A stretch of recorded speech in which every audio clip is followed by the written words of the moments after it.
Good day everyone, Sketchblitz Gaming here. Welcome back to my channel and to one of my very first explanation videos of Digimon. Just want to say off the bat, there is a lot of information I'm going to go over, but I'm going to try my best to make sure that it all makes sense. So, as always, if you like my content, feel free to like, comment, and subscribe, and let's get right into the video. So, again, credit to Jade Azura. I think I'm starting to say that name better now. Their Tumblr is actually awesome, and I did not give it enough credit in the last video. But you see these guys right here? These are the original Digidestined. Not the first, but the original ones from Season 1. So, here we have Matt, we have Kari, TK. Oh my gosh, everyone's going to run me over in the comments. This is Ty, that's Matt. Oh, wow. So this is Ty, Kari, TK, Matt, Joe, Izzy, Sora, Mimi, Biomon, Palmon, Tentomon, Gatomon, Agumon, Patamon, Gabumon, and Gomamon. So all these guys are who I'm going to start off with, because the original Digidestined that originally went to the digital world, they are never explained too much until Adventure Try, and there's a lot of plot holes there that I do not want to go over. So these guys one day found themselves getting sucked into the digital world by this giant rift in space. This tidal wave came out of nowhere. Anomalies are happening all over the world. But what they found out is that they are in this supernatural world where monsters apparently talk, have feelings, and can breathe fire and destroy them all in an instant if they're not constantly like befriending the monsters they already have to like get even stronger. It's like, it's a monster eat monster world. They get stronger, they defeat more monsters. They get stronger, they defeat more monsters. This is very much a ending scene of the 2020 reboot, but it is a good homage to how freaky the digital world was when it first debuted on screen. Because, wow, I did not expect a giant red bug to come and try to kill children. That's the easiest way to describe how that episode went, and that was episode 1. But as time went on, these guys eventually became best friends. They managed to help their Digimon digivolve, and they managed to save both their world and the human world. And spoiler alert, the human world and the digital world, in spite of being in different dimensions, are very susceptible to each other's influence because of their proximity, as in disturbingly susceptible. So these guys split up. They come back occasionally in Season 2, Adventure Try, and the reboot, and the movie recently. Yeah, so they're they're some of the most common characters out there for this season. I just have to see this gif of Gomamon just tossing Joe like that, because that's a perfect summary of their relationship. So, as the series continued, these guys, they actually encountered quite a bit of enemies that acquired different abilities, some of which was, well, the Draymon Destroyers. The other was Digimon, well, Digivolution. And the third was Mega Level, or DNA Digivolution, in the case of Season 2. These guys never really got to have their own DNA Digi-evolutions, but that's because they didn't need them, honestly. Their power set was already fully set. And if we continue with seeing these guys get any stronger, then we never would have liked the Season 2 starting cast too much, especially Davis. He was always annoying. So that said, from there on, we go to Season 2, and things actually wind up quite a bit. For those of you who do not know, Season 2 was the debut of one of the most important lore points in the entire series. So Season 1 took place on File Island. It's never explained what File Island is or why it exists, but it seems to be a separate dimension from the main digital world. This is actually one of the first episodes from Season 1. And frankly, in Season 2, what happens with File Island is that all of the Digimon and the entire digital world, it's just openly accessed. Instead of being locked on an island, they're able to travel across the entire digital world. There's no way to recognize anything. Everything is completely different. It's new. It's almost jarring just how different it is from Season 1, because it's like, hey, the first season was just a file, and then they went over this large sea to find the continent. what's all this? Why are they able to suddenly jump through TVs? So, yeah, things get more complicated as time goes on, but as these guys grow up, there are several different dimensions that are opened, or rather, there's a microcosm of Digimon universes that are slowly but surely explained as time goes on, and what we find out is that these guys are not actually, theoretically, they are the main dimension, but they are not the original dimension that the Digidestined came from. That would actually be Digimon Season 3, known as Digimon Tamers. Now, if you guys have watched Digimon Tamers, you know that it's dark, very dark. This is a movie, and one of the main characters almost falls off of a speeding train going at around, judging by the rate of those lines above, that's 120 miles per hour. That is killing speed. But this season was just built different. Its themes are a lot darker, its atmosphere is a lot grittier, and it's a lot more realistic. You'll find that Digimon here, when they want to digivolve, they don't have the power to like they think they do. This is the first time that we see that Digimon actually cannot evolve when the show's trying to be more realistic.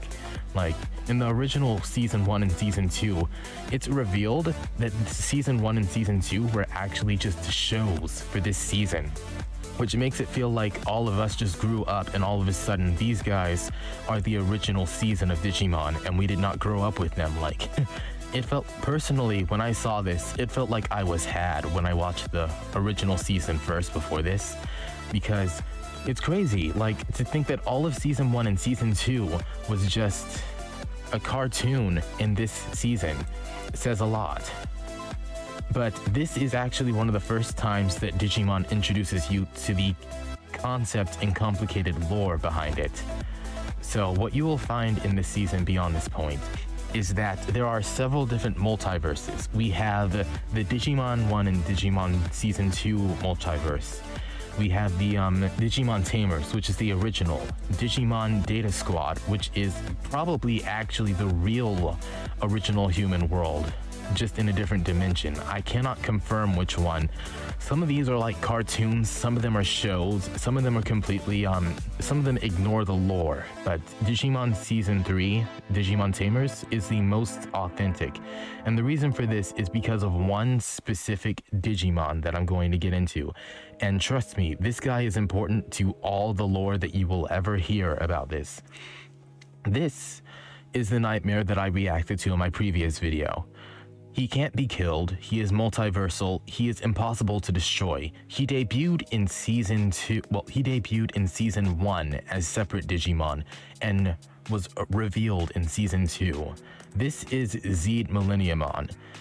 He is at least 8 champion level Digimon that are combined, and then they digivolved again, because this guy is actually a hodgepodge monster project created by the Digimon Emperor known as Ken Ichijoji, one of the most seriously dangerous antagonists from Season 2.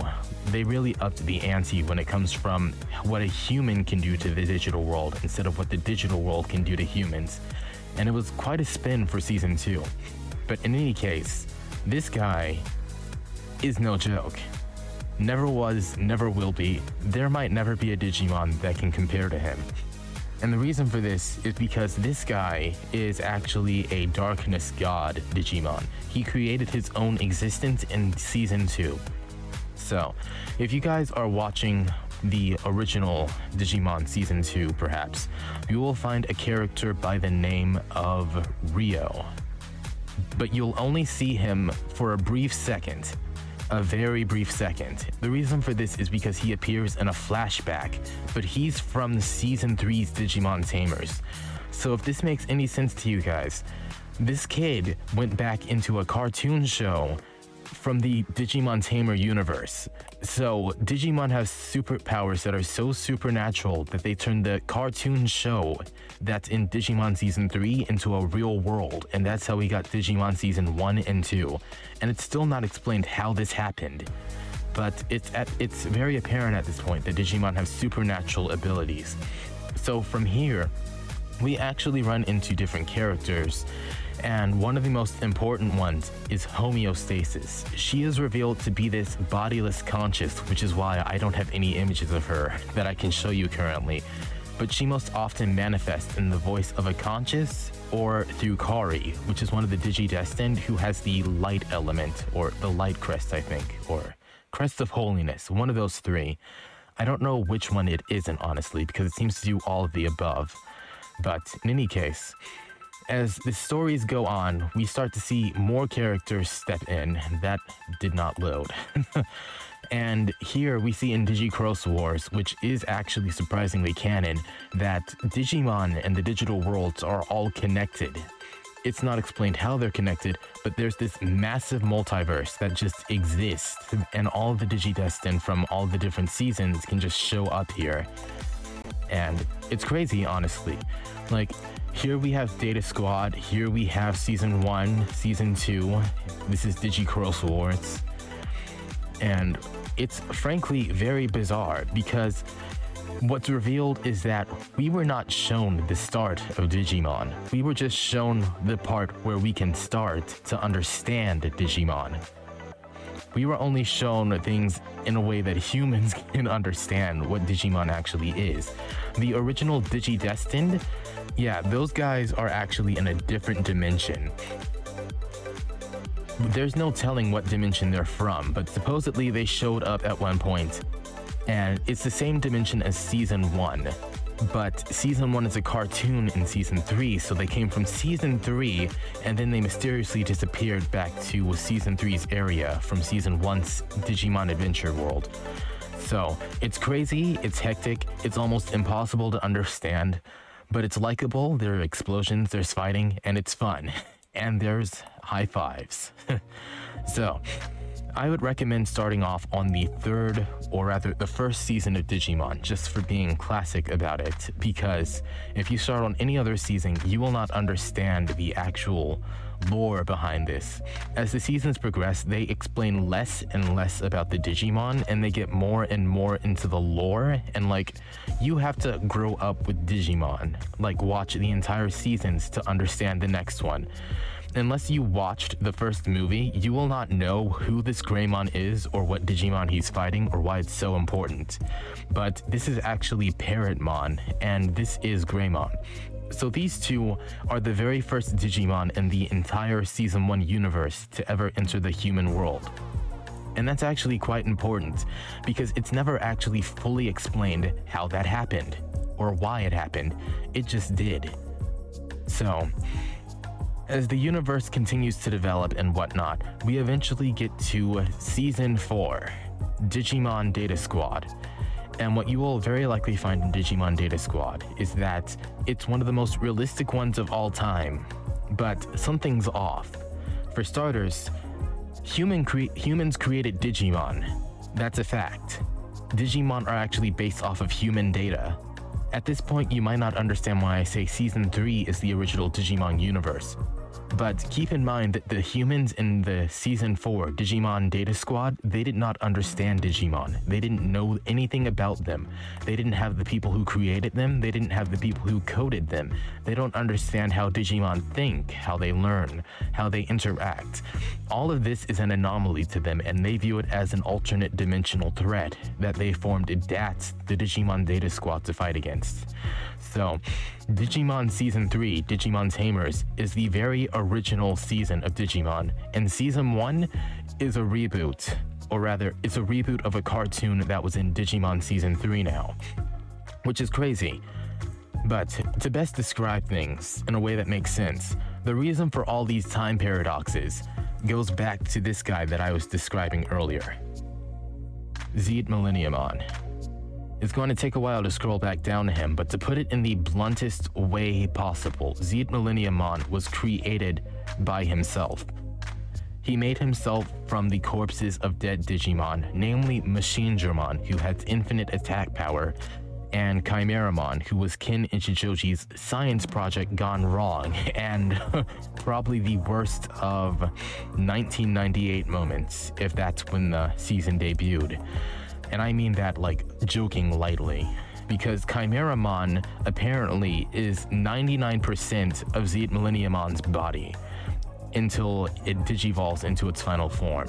Its body, Millenniumon, is just Chimeramon recolored. It was so monstrous that when it was corrupted, it wasn't even transformed. It was just turned into a darker shade of itself and given like Mugengermon's, as in Machingermon's cannons on its back. And something to note is that Digimon actually have different names in the English and the dub. Here, like, this Zeet Millenniumon is one of the few Digimon that has the same name in both the dub and the English sub. And that probably signifies the importance and the all-encompassing power this guy has. Because the moment he existed, after Chimeramon rebelled against Ken, the Digimon Emperor, he actually existed and then proceeded to merge his body with the data of one of the Darkness Digimon Lords. One of the, I forget what they're called, but there are 4 of them, and they take over the Season 1 digital world. The Dark Masters, yeah. So he fused with one of the Dark Masters, and from that moment, he became a living time paradox. It's not told or revealed what happened, or how it happened, or why it happened, but this guy is so bad that when he shows up, he's just the literal destruction of the digital world incarnate. There is no surviving him. He shows up, if he does not have these green bands around him you're seeing, he destroys everything. So there's actually people in charge, and there are factions of Digimon in charge, and these are referred to as Angel Digimon. So these are supposedly the lighter embodiments of humankind, and Zeet Millenniumon embodies the darker embodiment of humankind.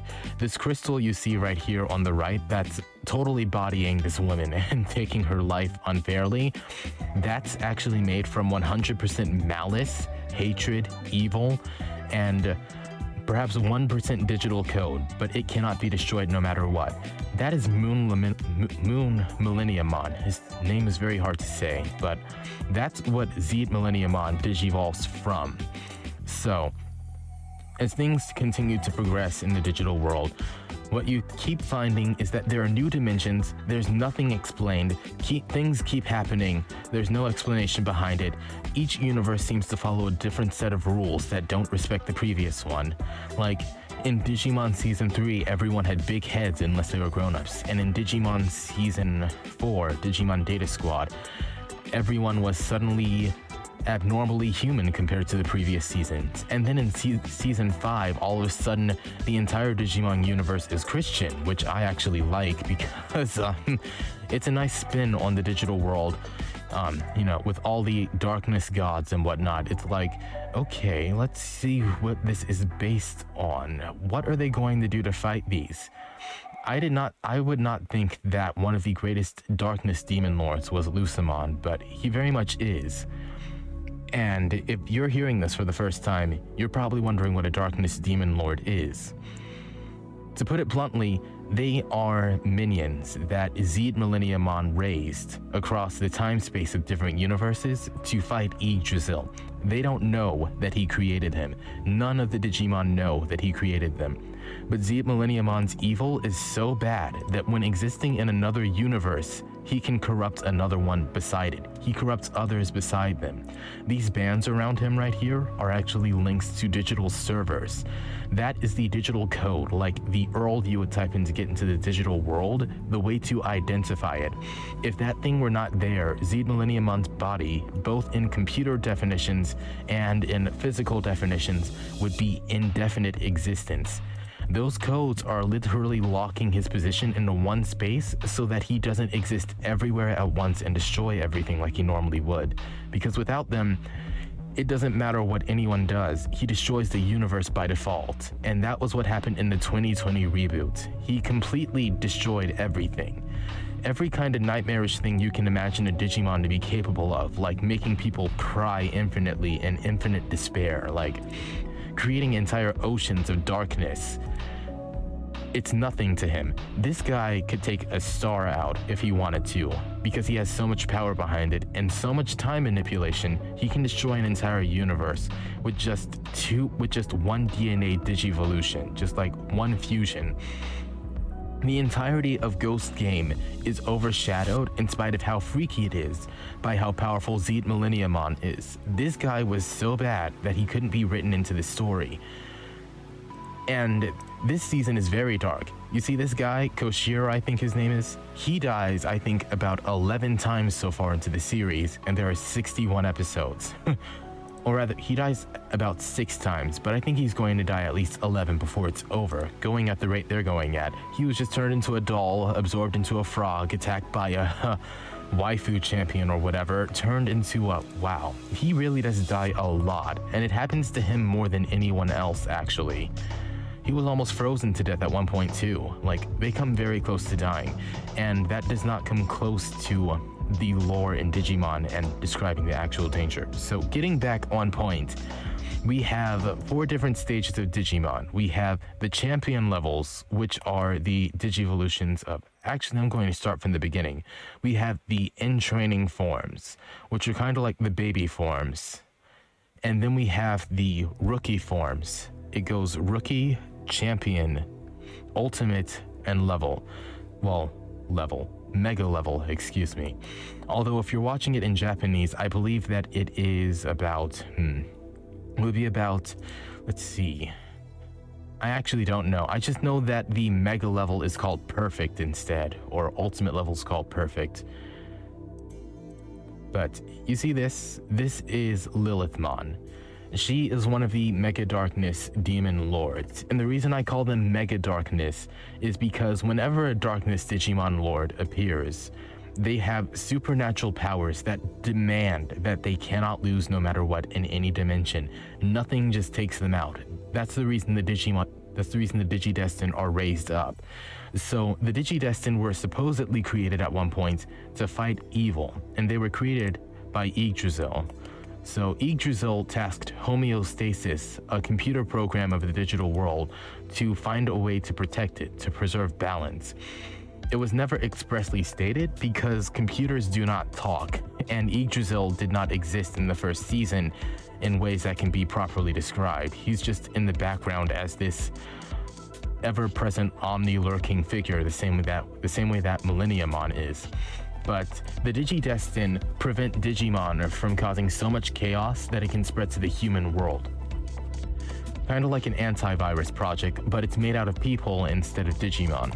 And in Digimon Ghost Game, what you will find, even though it's one of the most casual series, is that the Digidestined don't exist. Basically, there is no human antivirus Pokemon. So all these things are happening because the Digidestined are not going to the digital world and destroying it. It's the Digidestined's job to destroy evil, no matter how it manifests, or neutralize it in the case of Rio. And the crazy thing is that they're normally Digidestined have a Digimon Homeostasis or Yggdrasil guiding them. So they have a holy Digimon guiding them, or a voice possessing one of the characters in the case of Homeostasis. Or Genai, perhaps, because he might be multi-dimensional. He does so in Digimon Season Tri. But regardless, if it sounds like the more I describe this, the less you understand, then congratulations, this is Digimon lore. You will probably not find most of the information that you can hear in common videos because it's mostly, well, it's mostly discovered by looking up niche videos of different YouTubers who did private research on these events. Let's see, there is a video called the Zeet Millenniumon Respect Thread that actually informed me on how dangerous he is and why he can't show up in the show, because he'd mean its immediate destruction if he showed up at his full force. And surprisingly, the creators of Digimon respected this, and they actually did make him show up in the show with without full force, or he would have destroyed everything.